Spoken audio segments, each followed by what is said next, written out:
Well, every year, corporations spend billions of dollars on philanthropy, and for the past 8 years, top executives have met to advance the cause on International Corporate Philanthropy Day. Among the executives attending this year's meetings held today in New York City is Shelley Lazarus. She's the chairman of the Oglivy Group. That's a global marketing and advertising firm. Shelley, great to have you here with us. Great to be here. Why is this so important to do?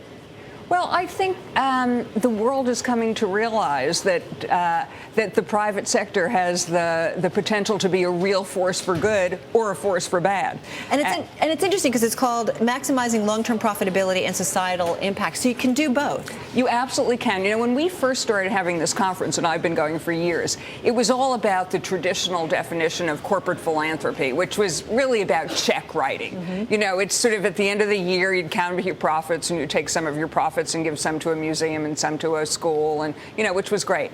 I think the whole concept of corporate philanthropy has changed, and it was evident in the meeting today, and that is that meeting societal needs, playing a responsible role in the communities in which you do business, has now come to the heart of what business is all about, and it's very important. Don't you think it comes at an interesting time when we see kind of the government's problems on a federal level having to deal with spending and maybe cutting back on certain services, that maybe it is a time when companies really, really need to kind of step up to the plate and help out?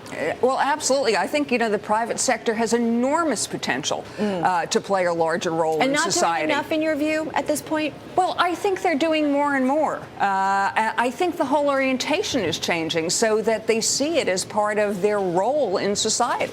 What do you do, though, take, Shelley, an oil company, BP, I think about, then what's their responsibility then in terms of making sure there are no accidents that potentially ruin the environment? Well, I think it's got to be part of the way they do business. I mean, they do provide heat and light and transportation and all that stuff. So as you start out, what's their basic role in society?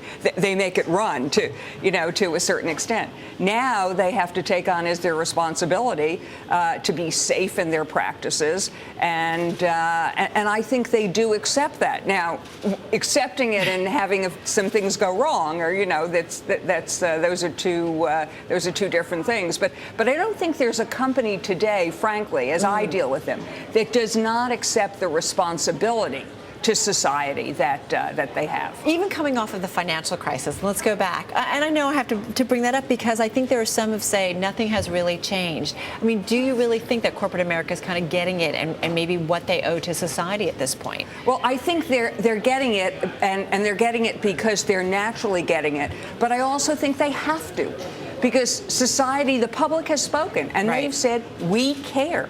And if you're going to be a market-driven company, and everyone says they are, then you have to pay attention to what the public is saying. I mean, the brand is important. I think about a lot of companies over the last year or so, whether it was Toyota or BP or some others, or the financial firms over the last 2 or 3 years. I mean, the brand is important, and you have to think about that. Well, I walk around and say, that the brand is the single most valuable asset that any company has.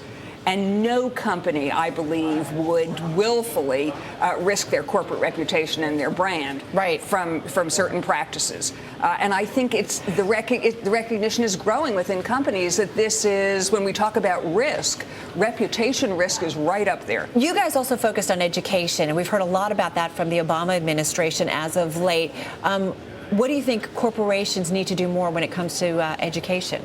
Well, I think they're trying to fund various ways at new ways of educating people. And one of the conversations today was, no one knows what the right answer is. Right. But we've got to get in there and try some different things, because not everything we're doing now is working. Shelley, I'm going to switch gears big time because we're just coming off the Oscars last night. The advertising market I'm thinking about, you're so involved in that. They definitely changed gears in terms of the broadcast, definitely skewing towards a younger audience. Do you think it was a smart move? Because the ratings were down in some very key markets, at least the early numbers say that. I saw the early numbers, but I think they're smart to focus on a younger audience. The Oscars to advertisers, it's a delicious audience for us because it's female. It's very female. It's very glamorous. I make my husband watch. It's very glamorous. People are very involved. And so it's a great advertising medium. I'm also struck by the fact, even though the ratings are down, we talk about how people aren't watching television anymore. Well, over 35 million people watched that broadcast last night. So people are watching. They are watching, and there are very few other places where you can reach 35 million people at one time. All right, so the Oscar brand is still pretty big. Very big. All right, got it. Shelley, thank you so much. My pleasure. Appreciate it. Shelley Lazarus, she's the chairman of the Oglivy Group.